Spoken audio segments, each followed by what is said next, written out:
The last concept that I want to present to you right now isn't so much a concept that spawns from the psychoanalytical school of psychological thought, but rather it stems from a gentleman who's been referred to as the founding father of the cognitive school of psychological thought. But what I found was that this framework, this concept, really just wraps up this psychoanalytical perspective quite nicely, all right, which pretty much revolves and has been centered around our awareness of self.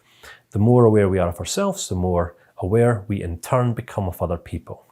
So, let me introduce you to a fantastically interesting gentleman named Mr. Ulric Gustav Neisser, who was born in 1928 and he died in 2012. He was a German-born American psychologist. As I mentioned, he's been referred to as the father of cognitive psychology. He researched and wrote about the 5 levels of self-awareness. So let's look at level 1.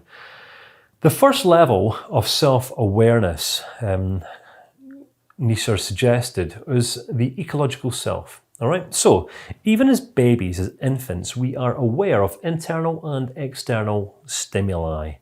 All right, so as you're watching this video right now, you might be aware of my voice, you might be aware of these images on the screen. There's also a good chance you're aware of your immediate surroundings, you're aware of the device that you're watching this training on, you are aware of some noise going on in the background, you're aware of perhaps some other people speaking, you might be aware of some other stuff. And if you think about it, we're all aware on this level, aren't we? We're all operating out of our representational systems. We're all seeing, hearing, tasting, feeling, smelling all of the time. So this is ecologically how we experience life on a level.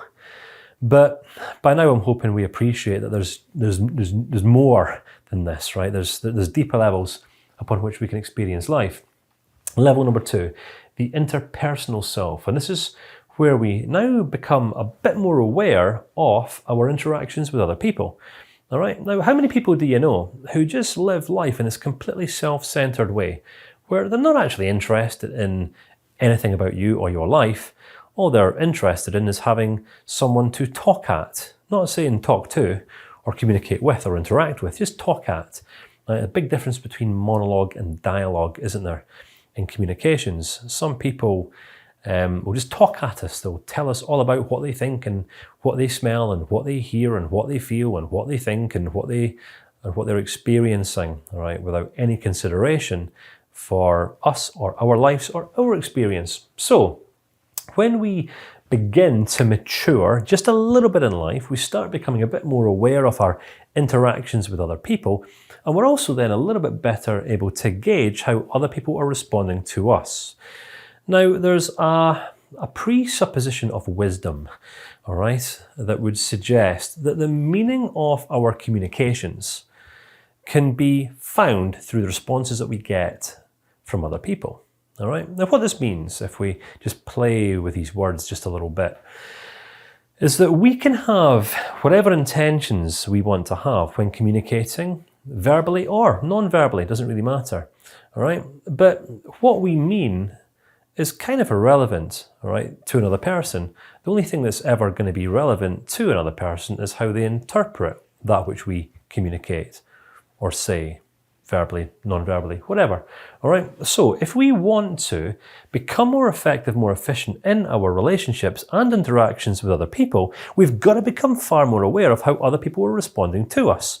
All right, so say for example those times when we're just talking a million miles an hour because we want to be heard, we want to have our views heard, understood. We sometimes spend more time wanting to be understood than wanting to understand, which kind of still positions us at the center of our own little universe bubbles. All right, and if we are just so focused on talking about ourselves, what we might completely miss is other people's eyes glazing over and people just disappearing and wanting to be someone else. And what we can identify, if we ever are aware enough to identify this, is that we are not the kind of people that other people want to be around. All right, think about setting a goal for ourselves. You know, if we were to have a vision for, a vision for our lives in terms of the kind of people that we actually want to be, or the kind of person that we want to become. All right, is there a greater vision we could set for ourselves than to simply become the kind of people that other people enjoy spending time with? Right, think about the people that you have in your life who are an absolute chore to spend time with. What I'm not going to do here is give any reference to my in-laws. All right, I love spending time with them, or I love thinking about the things I'm going to be able to do when I'm not spending time with them, when in their company. One of the two, I'm not quite sure. Let us just move swiftly on. All right, here's the thing though. When we are aware of ourselves, when we are aware of ourselves to the degree that we're actually aware of how other people are responding to us and our communications and the way in which we are being for them, it gives us opportunity to take responsibility for something, for ourselves. Oh, I can just see you glazing over a little bit right here. Is my communication style not ideal for you? Now, obviously, that's going to be a bit of a random question to ask someone, right? We don't always have to be so vocal as this, all right? But sometimes, if we can see someone glazing over, right, the most effective response we can take is just shutting our traps, opening our ears, and asking them a good question that's going to give them an opportunity to talk about them. So often, don't we? We just get so, tied up in talking and thinking about ourselves. So level number 3, the extended self. And this is when we reach this level of awareness, and I'm hoping we're starting to get there now, all right? We have looked at this timeline of life, right? We've started to touch on and explore now how it is that we relate to our pasts. We understand these terms now, transference, countertransference, how it is that our past can become alive and can ultimately be relived in our present, all right? We sometimes relate to people in our presence in the same way that we related to people in our pasts and at an earlier stage of development or maturity. It might very well have been the case that back here we were children. We were completely reliant on other people for our sustenance, for our survival. But as fully grown adults, if we are not standing on our own 2 feet, other people are going to experience us as simply being needy and irresponsible. And I don't know about you, but I have never found a needy or an irresponsible person to be a pleasure to be around. But that's just me. All right, so when we become aware of our extended self, we are now not just aware of how it is that we are connecting with other people. We're not just aware of how other people are relating to us, but we're also aware of how it is that we've historically related to people in the past, how they might have related to us, and therefore we become better able to adapt and adjust ourselves right here in the present appropriately in response to how other people are responding to us. It helps us to become far more relatable human beings, all right, as we better appreciate the extended self. The private self, this can be linked back to the unconscious mind. We can link this back to the Johari window, the part of us that we aren't aware of, that other people aren't aware of. A private self, we only become enlightened in as we devote ourselves to a lifestyle of self-reflection, contemplation. We develop the mindsets of those philosophers of days gone by. We seek to develop our wise mind. We don't have a problem delving into the unconscious. We want to be aware of our defense mechanisms because we don't want anything standing in the way between us and healthy, meaningful connection with others. All right. We know that the more aware we become of ourselves, the better we're going to be able to manage and regulate ourselves. Therefore, the better we're going to be able to identify and, relate to others. And then consequentially, the more influential we stand to become. So this all happens through us developing a relationship with this private part of ourselves that we might not even be aware of. Remember, back when we're young, we start telling ourselves stories, we start making meanings. Some people go on lifelong quests, say, I just want to know my limiting beliefs, I just want to know what I believe, and I want to have my beliefs healed. And you can't heal beliefs. There's nothing to heal. They're just ideas. It's like going to the doctors and saying, excuse me, have you got any medicine for an idea that I had back when I was young? What's a wise doctor going to say? Change your mind, crazy fool. All right, well, that's maybe B.A. Baracus might say something like that, right? That's perhaps the advice that I would give, all right? Some people overcomplicate their private selves. But I have limiting beliefs, and I need help, and I need healing, and I need a mystic and a magical, mystical person to come into my life and lead me and help me and heal me. No, that's just dependency. That's just dependency. That's just transference going on. That's all that it is, all right? When we develop this level of relationship with ourselves, we don't need other people to hold our hands and guide us into a place of reflection, all right? Granted, like having a set of counselling skills can be a massively helpful set of skills to have in life for the purposes of leading other people through the process of taking more responsibility for themselves. If we don't have this, we stand at risk of falling into the counter-transference trap and ultimately ending up in relationships of codependency, all right? Knowing thyself. Know thyself, right? The wisdom that was imparted unto us by ancient philosophers of days gone by. Know thyself. Know all aspects of thyself. Understand thyself. Know why you behave and respond the way in which you do to other people sometimes. Understand transference. Understand counter-transference. Understand why it is that you relate to certain people some ways.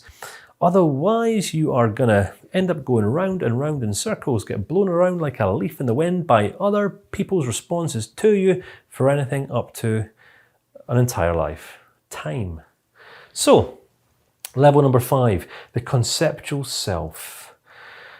Right, the conceptual self. This is not for everyone. All right, some people will never get here in life. Some people will never be willing to do this level of work on themselves. And you know what? So be it. Right? It's our responsibility to take ownership of our lives. It's not our responsibility to take ownership of anyone else's lives. All right? The conceptual self is more to do with how aware we are of how aware we are. Right? Are we aware of our awareness? It's one thing to say, yes, I am self-actualizing. All right, but if you ever come across a person who's said, yes, I have self-actualized, I am self-actualizing, they most likely haven't. They might be aware of themselves on some level, they might be aware of their extended self. And remember, if that's the extent of a person's awareness, they're going to be thinking they're pretty aware. But in the same way, if this is the extent of a person's awareness, they're going to be thinking they're pretty aware too. So we understand models such as this, so we can understand what it is that we can strive for, what it is that we can work towards. Awareness of one's own awareness. We want to ensure that at all times we are holding an objective and well-considered view of the self, of life, because it's only once we're operating out of this objective view of ourselves that we're going to be able to clearly see and relate to others. Once we are free from our own subjectivities, and I'm not saying that this is a place that we're ever going to reach in life, but I am going to suggest it's something that as wise and mature men and women who are aware of themselves is something that we can strive for. You with me? 5 levels of self-awareness. The question is, now my friend, how aware are you? So listen, there is an interesting book here. You might not find this too easy to get your hands on. I managed to get a copy of this around about 7 or 8 years ago from one of the second-hand thrift bookshops, right? I don't think it's been publicly or published recently by any new book publishers anytime in the last 5 or 6 years. But the book's called The Perceived Self, edited by Ulric Neisser, right? It kind of unpacks these 5 levels of awareness. It's not the most it's not the easiest of reads, I'll be honest with you, but if it's one, for those of you who are slightly more rationally minded, this will give you a great blurb of context and a great framework that's going to allow you to better relate to those different aspects of yourself.